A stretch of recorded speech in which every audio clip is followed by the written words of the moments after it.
Hey there, today we're going to be talking about One Piece chapter 1068, A Genius's Dream. Things are finally starting to escalate here. Lucci is unleashed, as you see in the thumbnail. Lucci is outside of Egghead Island and he's trying to get on, asking for permission or requesting permission, to which he is denied. And basically Pythagoras is like, no, you cannot come on, but thank you for bringing S-Bear back. If you could just send him on his way and then you guys go away, that would be great. So the Seraphim apparently have code names where they just have an S in front of an animal that they are supposed to represent, and for Kuma, S, bear, and for Boa Hancock, S, snake is her code name. Yeah. And apparently Lilith has been sinking government ships because she got pretty offended when Lucci just kind of brought up that these ships just happen to be missing. I'm pretty sure that's exactly who was responsible for the ships just disappearing.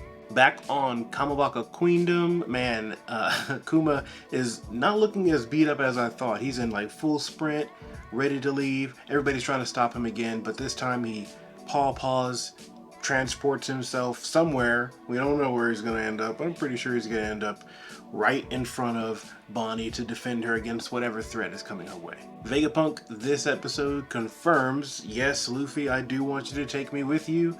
And he reveals his dream to Luffy, which is to just have an infinite amount of free energy for everybody around the world. Somehow this is supposed to end all war, but there's some flawed logic in that, and we'll talk about that at the end of the video. CP0 does eventually smash in through basically the same place where Luffy and Bonnie and Chopper and Jinbei wound up on that same level. And yeah, they just begin to do a rampage. Kaku jumps up into the air and tries to kick that hologram beast that Luffy was trying to fight earlier. And then he continues to kick all the way up to the defensive dome around the top of Egghead Island. And he learns the hard way that these defenses are not to be taken lightly.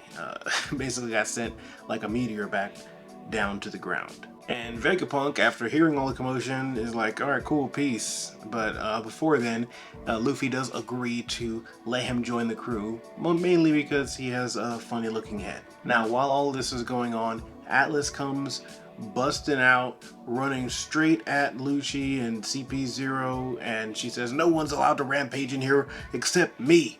And then immediately, like the savage killer he is, Lucci jumps on her and beats in her face, basically killing her in one attack. It was pretty brutal. And right after everybody gets their little shocked reaction about Atlas taking one, man, she got messed up with that attack. Lucci just came right in there with that awesome attack, really establishing the fact that he is still ruthless. He's still the same character we saw, God, what, how many years ago? It's just pretty cool, even though I still believe that he's not really a threat. But the end panel shows Lucci and Luffy finally locking eyes again. We finally get them to see each other again. I'm kind of excited. There's a lot of nostalgia into my excitement for this particular just interaction. I don't think it's gonna go into a full-blown fight, like I said before. And even if it did, like it wouldn't even be a fight with Luffy. Just way too strong. But I really am excited to see this interaction. What do they have to say to each other? Or is it just going to be a stare down like Dragon Ball, like old school Dragon Ball Z time, where it's like multiple episodes while everything else is going on around them? They're just going to be staring at each other. But yeah, I'm really excited about the way they are setting up Lucci as the threat. They really doing a good job tying his character together, because even when he was younger, he was an efficient, brutal killer. He didn't leave people alive. He enjoyed killing, as we saw in Water 7 and Enies Lobby. He was very excited to go after the Straw Hats to kill them. He was attempting to anyway. And that Luffy had to sacrifice so much just to get him away, because he knew that even if he was around the other Straw Hats, Lucci would just end them.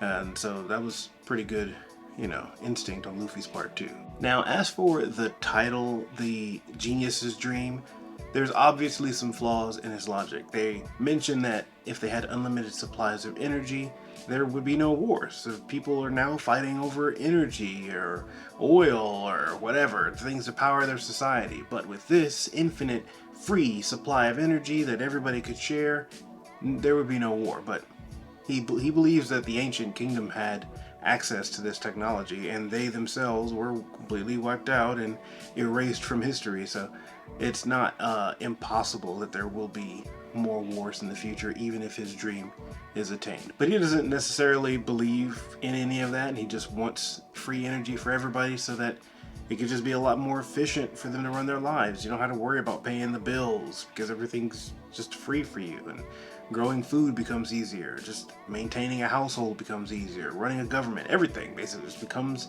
a lot easier, more manageable, more cost effective, and should be relieving a lot of stress on the entire planet. So pretty good dream, but it's got some issues. But yeah, that's it for this video. Don't forget to like and comment below. Let me know what you liked about this video, and if you haven't subscribed yet, please subscribe. I'll see y'all later.